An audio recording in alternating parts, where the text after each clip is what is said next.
Este programa é livre para todos os públicos.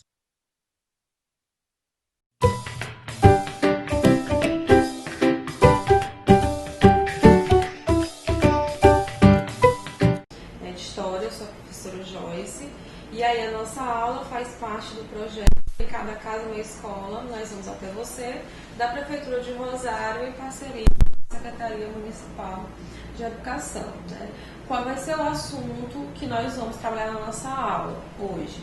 Nós vamos retomar a falar sobre a Primeira Guerra Mundial. Nós falamos dos primeiros acontecimentos, os primeiros eventos, os primeiros processos, e agora nós vamos terminar esse assunto falando sobre o desenrolar do conflito e quais foram as principais consequências, não só para a Europa, mas para o mundo em geral, nesse contexto. Por onde que você vai acompanhar as suas aulas? Vai ser pelo seu livro didático. Por quê? Porque ele foi escolhido especialmente para você e também foi feito especialmente para o seu aprendizado. Aí aqui vamos começar a nossa aula, Como sempre eu gosto de colocar elementos de introdução, E aí falando um pouco da nossa aula passada, o que foi que nós vimos, Que fatores que ocasionaram a eclosão da Primeira Guerra Mundial? As rivalidades imperialistas, lembrando que nessa época, a Europa ela tinha colônias na África e também tinha colônias na Ásia. E aí essa disputa por esses territórios foi que levou, um dos fatores da Primeira Guerra Mundial, a paz armada, que era quando eles estavam fazendo alistamento obrigatório nos exércitos e também se municiando, fabricando armamentos. E isso levou o alinhamento dos países europeus em blocos diferentes, que é a Tríplice Aliança e a Tríplice Entente. Nós também falamos sobre duas fases da guerra, na aula passada, que a primeira foi a Guerra de Movimento, que era quando as frentes oriental e ocidental elas tentavam avançar no território do inimigo, mas como isso não estava sendo possível, houve uma fase de estabilidade dentro desse conflito, que foi a Guerra das Trincheiras.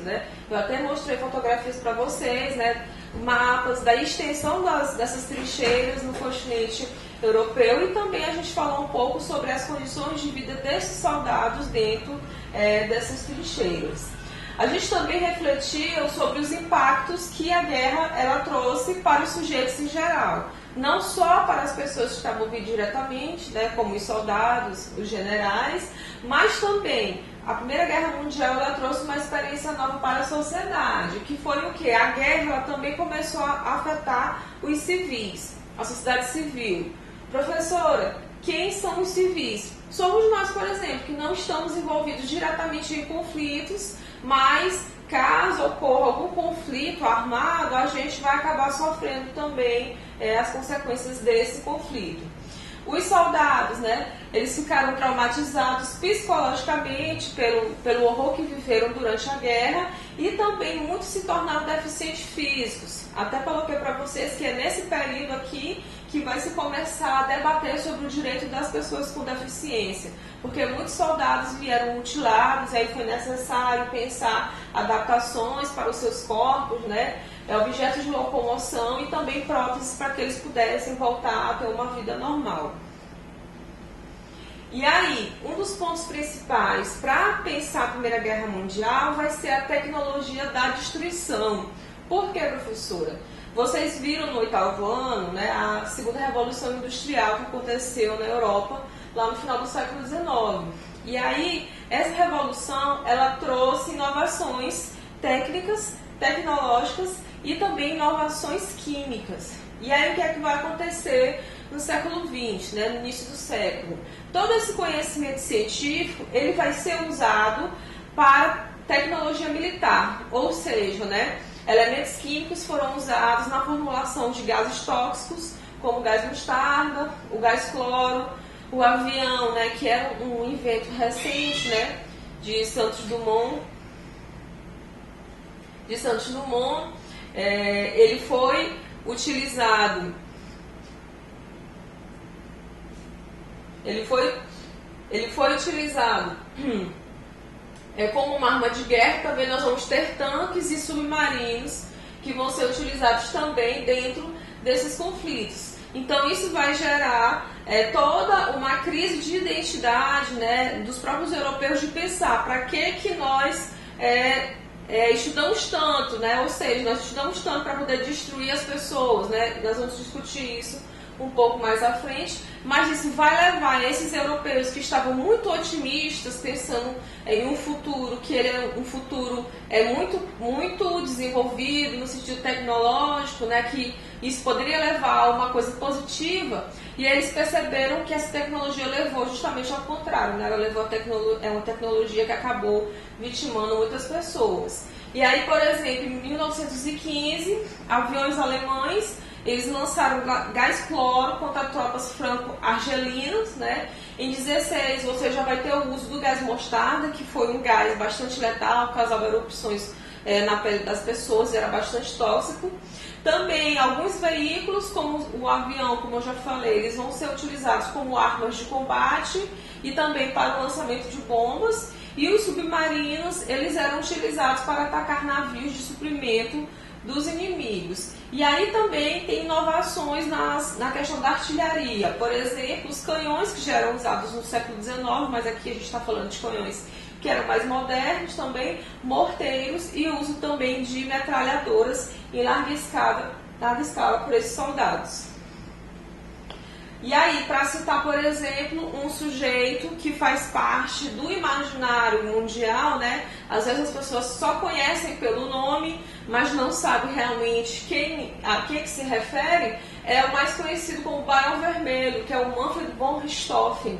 Ele foi um piloto, né, alemão, aviador. Ele trabalhou apenas 2 anos. Ele começou a fazer voar, né, nos caças alemães durante a guerra aos 23 anos e acabou morrendo aos 25, justamente em um conflito aéreo. E por que ele era conhecido como Barão Vermelho? Porque ele pintou, né, o seu avião de vermelho para que os inimigos soubessem que ele era o responsável, né, por abater os aviões, né, os aviões da Tríplice Aliança, né?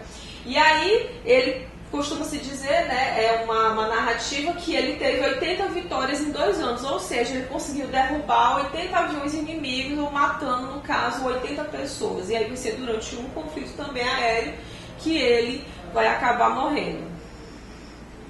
Aí aqui eu coloquei, né, para vocês visualizarem, né, uma reprodução de como seria o avião do Barão Vermelho, né, e aqui, não sei se vocês já assistiram esse desenho, mas ele é do meu tempo, A Corrida Maluca, né, que é da Hanna-Barbera. E aí aqui na Corrida Maluca, que é um desenho animado, também tem o Barão Vermelho, que vai fazer referência justamente ao von Richthofen. Aqui no desenho ele é uma pessoa que ele é muito desengonçado, ele sempre acaba perdendo a corrida, mas na verdade o Richthofen ele acabou se tornando, né, um mito da Primeira Guerra Mundial.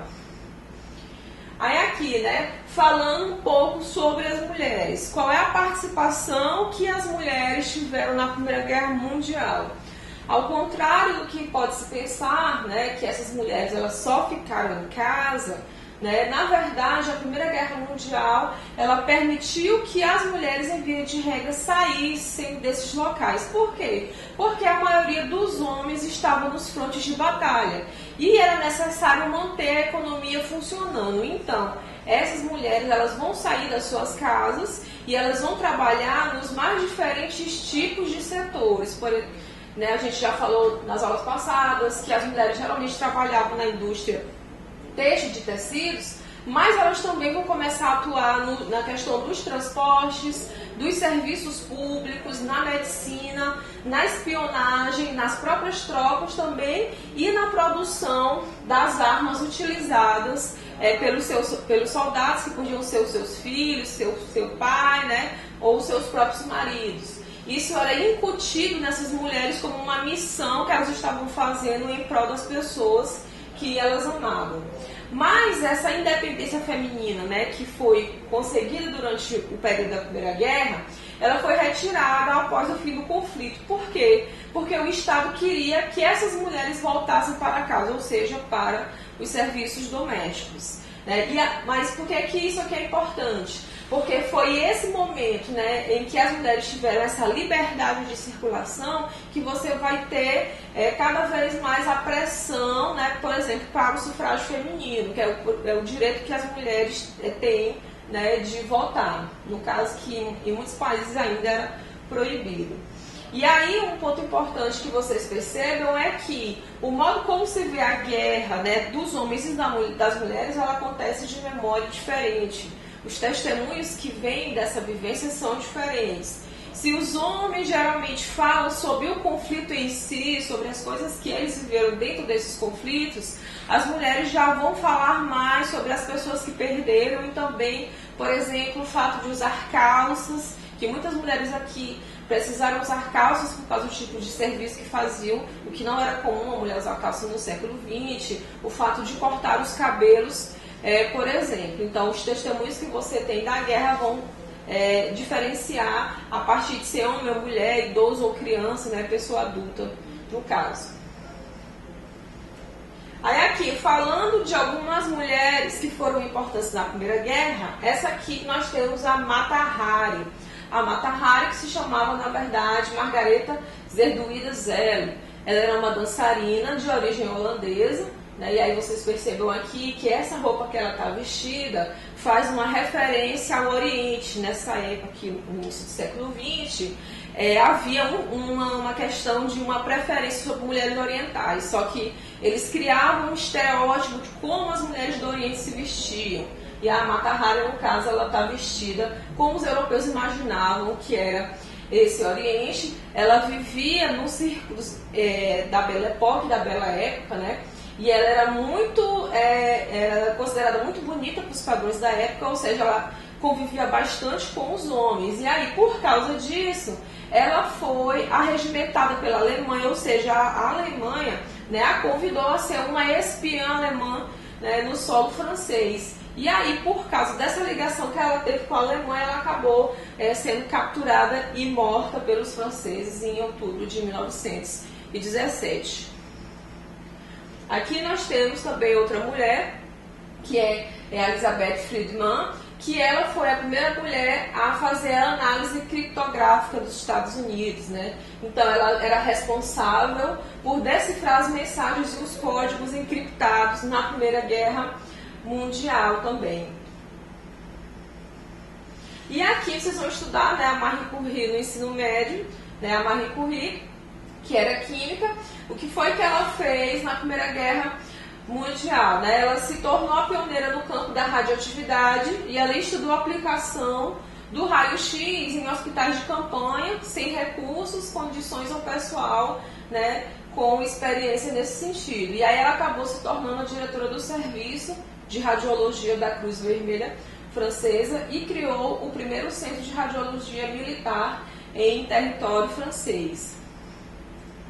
Para que vocês percebam também outra abordagem, né, nós falamos aqui de 3 mulheres que atuaram de maneira diferente, né, dentro da Primeira Guerra Mundial. Aqui a gente tem fotografia, que eu vou dizer de mulheres, por exemplo, comuns como nós. Aqui nós temos, né, uma menina, um jovem produzindo, né, armamento bélico. Isso aqui são, né, balas. Aqui nós temos uma mulher que é uma mulher mais velha, mas se vocês perceberem o rosto dela, dá para ver que é uma menina muito jovem. E aqui, como vocês estão vendo, uma mulher que está dirigindo um tipo de carro, que era uma raridade isso no início do século XX.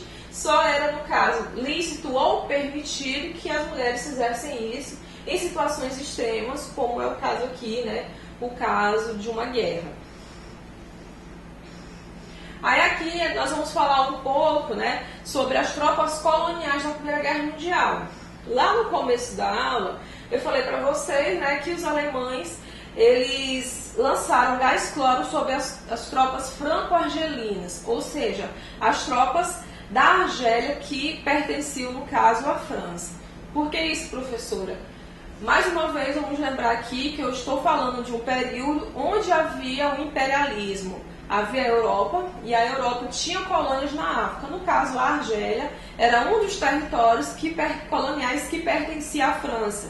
Existia uma área muito enorme chamada África Francesa, e a Argélia fazia parte disso, assim, por exemplo, como o Senegal, o Mali. Então, quando esses europeus, esses países se envolviam em conflitos armados, esses sujeitos, africanos no caso que eu estou falando aqui, mas também os asiáticos, porque a Ásia, né, principalmente a Índia, ela era colônia da Inglaterra, esses sujeitos também eles precisavam entrar nesses conflitos. E aí você vai ter um deslocamento de tropas africanas, né, para o continente europeu. E geralmente nós não falamos muito sobre isso, né, mas existia um grande contingente desses sujeitos que estiveram envolvidos nesse conflito. Eu selecionei um cartaz aqui, né, que se refere à campanha das armas, as armas das tropas africanas coloniais. E aqui vocês perceberem aqui, né, nós temos um sujeito que ele é negro, ele está portando uma arma e ele está numa situação aqui de conflito. Por que é importante a gente falar sobre isso, né? O imperialismo, ele hierarquizava os sujeitos. Então, geralmente, os africanos, eles nunca viam um sujeito europeu branco morrendo, né? Essa pessoa ela sempre era remetida para a Europa quando ela estava para morrer. Então, eles acreditavam em uma certa diferenciação, superioridade dos sujeitos brancos europeus. E aqui, na Primeira Guerra Mundial, vai ser a primeira vez que eles vão ver brancos matando outros brancos e eles vão ter uma licença também para matar esses brancos por conta para defender, né, a sua metrópole. No caso aqui que a gente está falando é a França. E aí, essa experiência, tanto na Primeira como na Segunda Guerra Mundial, elas vão dar base para os movimentos de independência dos povos africanos lá por volta dos anos 50 e anos 60. Aí aqui eu selecionei algumas fotografias, né, para vocês perceberem isso. Nós temos aqui soldados também, que são soldados negros, que vão estar na Europa. Professora, como a senhora sabe disso, né, por conta das roupas, eles estavam muito agasalhados, ou seja, eles estavam numa região de frio. E aqui também nós temos mais tropas também, que estão em deslocamento para a Europa. Houveram conflitos tanto fora da Europa, mas também como conflitos dentro do próprio continente africano, né? Havia uma disputa por regiões e fronteiras territoriais nesse contexto, então muitos africanos também lutaram dentro do próprio continente contra a Alemanha, né, e contra a Itália. E aí aqui, né, nós vamos chegando, né, ao fim desse conteúdo e pensando o que foi que aconteceu, né, que levou ao fim da Primeira Guerra Mundial e quais foram as consequências desse processo, né, para a Europa e, no nosso caso aqui, para o Brasil, que a gente estava vivendo esse conflito também. Um dos fatores muito importantes nesse processo foi a saída da Rússia da guerra, né? A Rússia estava passando por um processo, que era um processo de disputa política entre o Império dos Czares, né, que era uma monarquia, e entre uma revolução, que é a Revolução Bolchevique, a Revolução Socialista, que nós vamos conversar sobre isso depois. E aí, em novembro de 17, né, o Lenin ele vai conseguir derrubar o governo provisório e vai conseguir fazer a Revolução Bolchevique. E aí eles vão fazer um acordo com a Alemanha e a Rússia vai sair da guerra. Esse fator vai ser muito importante para o fim da Primeira Guerra Mundial. Também a entrada dos Estados Unidos nesse conflito, porque a princípio os Estados Unidos ele só fornecia armas para a Grã-Bretanha, mas em 17 submarinos alemães eles atacaram os navios dos Estados Unidos que estavam encaminhando suprimentos para as tropas da Entente, e com isso os Estados Unidos acabaram declarando guerra à Alemanha e enviaram cerca de 1,5 milhões de soldados. Ou seja, eles deram um gás a mais, né? Ali já estava a Grã-Bretanha, né? Muitos soldados já com baixa, já não tinha tantos armamentos, então os Estados Unidos entrou meio que conseguiu definir a situação final. Com a entrada deles no conflito, as tropas alemãs elas foram obrigadas a recuar, e em novembro de 18, o Guilherme II, que era o Kaiser da Alemanha, ou seja, ele era o governante, ele abdicou do trono. E em janeiro de 19 foi estabelecida a Conferência de Paris para estabelecer as negociações nos acordos de paz. Só que aí, né, ocorreram muitas questões, muitos problemas. Por quê? Porque as decisões, né, as discussões e as decisões, elas foram centralizadas nos Estados Unidos, na França e na Grã-Bretanha. E principalmente a França e a Grã-Bretanha, elas não concordaram com a proposta feita por Owen Wilson, que era o presidente dos Estados Unidos. O que é que eles quiseram, né? Eles quiseram que a Alemanha pagasse indenizações de guerra e também quiseram anexar territórios, né, dos países que perderam o conflito. E quem acabou sendo penalizado com isso, né, em sua maioria, foi a Alemanha. Por quê? Porque o Império Turco-Otomano deixou de existir e também o Império Austro-Húngaro. Com isso, foi assinado o Tratado de Versalhes em junho de 19. E o que é que esse tratado ele dizia, né? A Alemanha, ela foi obrigada a devolver a região da Alsácia-Lorena à França, né, que era uma região mineradora, e também teve que ceder seus territórios coloniais, além de indenizar os países vencedores. E também teve de entregar à Polônia uma faixa de terra que dá acesso ao mar, que é o corredor polonês. Isso vai gerar um problema muito sério. Por quê? Porque essa penalização da Alemanha dessa forma vai gerar um sentimento de ressentimento muito grande nos alemães e vai ajudar a formular, né, o apoio popular que o Hitler vai ter, né, para a Segunda Guerra Mundial e para projetar o nazismo tal como aconteceu nos anos 30. Aí aqui nós temos duas imagens. Nós temos aqui o tio Sam, que é o símbolo dos Estados Unidos, dizendo: eu quero você nas Forças Armadas dos Estados Unidos. É um símbolo que se usa até hoje, se conhece bastante. E aqui nós temos o desembarque de tropas dos Estados Unidos. Nós temos aqui a bandeira aqui, né, na Europa, que vão definir os rumos da Primeira Guerra Mundial. Passando aqui, né, para as considerações finais da nossa aula. A Primeira Guerra representou o fim de uma era de otimismo vivida pela burguesia desde o final do século XIX. Por quê? Porque a tecnologia, né, ela se transformou em arma de destruição dos próprios seres humanos e acabou trazendo a guerra para dentro da vida das pessoas, né? Pensem nos aviões, nos bombardeios, por exemplo, constantes, né, nas transmissões de rádio, nas fotografias, nos jornais que já circulavam de uma maneira muito rápida aí no início do século XX. Esse conflito, ele desmantelou o Império Austro-Húngaro e o Império Turco-Otomano, dando origem a outros países e modificou assim o mapa europeu. O fim da Primeira Guerra também permitiu a ascensão dos Estados Unidos na geopolítica mundial, desbancando a Inglaterra, né? A Inglaterra conseguiu fazer esse processo lá no século XVIII, conseguiu vencer os holandeses e dominou a geopolítica mundial do 18 até a Primeira Guerra. E aí, né, com o enfraquecimento da Grã-Bretanha nesse momento, você tem a ascensão dos Estados Unidos, né? E aí hoje isso se configura de outra forma. Hoje a gente tem uma disputa dos Estados Unidos, por exemplo, com a China. Mas até o início do século XX, esse monopólio ele pertencia, né, no caso do século XXI, ele pertencia aos Estados Unidos da América. E a humilhação imposta à Alemanha, no Tratado de Versalhes, gerou o que há de pior na história europeia, que vai ser, né, no caso, foi o nazismo alemão, né, um tipo de totalitarismo que é um totalitarismo genocida, né, racista, enfim, várias questões ao mesmo tempo.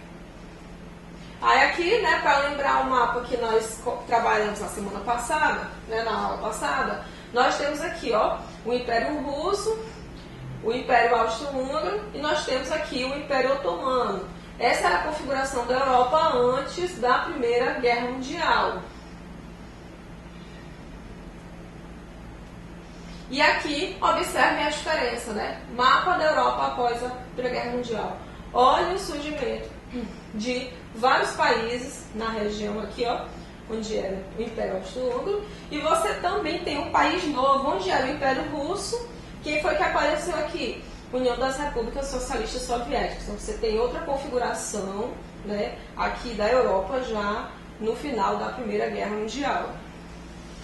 E aí, eu estava falando para vocês, né, sobre a humilhação que a Alemanha sofreu, como foi que isso aconteceu, né, de uma maneira mais rápida, com a hiperinflação do marco, que era a moeda alemã. Então aqui você encontra várias fotografias de crianças brincando com o dinheiro, porque o dinheiro não tinha nenhum valor real.